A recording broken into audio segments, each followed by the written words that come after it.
এখনকার দিনের বিয়ের সাজ। মানুষ শোন মা, তোর টুম্পা বৌদিকে বলে রেখেছি তোর বিয়েতে সাজিয়ে দেবে, কেমন? ও তো পার্লারে কাজ শিখেছে না। না না মা, আমি টুম্পা বৌদির কাছে সাজবো না। কেন টুম্পা বৌদির কাছে সাজবি না কেন? মা, 2 মাস হলো ও পার্লারে কাজ শিখেছে, ও আমার ভালো করে মেকআপ করতে পারবে।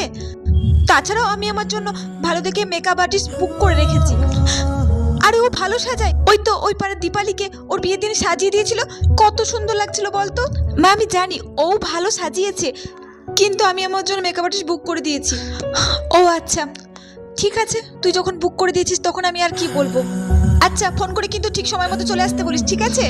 হ্যাঁ হ্যাঁ মা, তুমি কোনো চিন্তা করো না, ঠিক সময় মতো মেকআপ আর্টিস্ট চলে আসবে। আমি যে ওদিকে কাজগুলো সারি।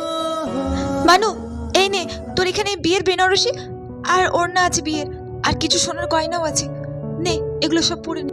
মনে শোন, তুই তো একটা লাল বেনারসি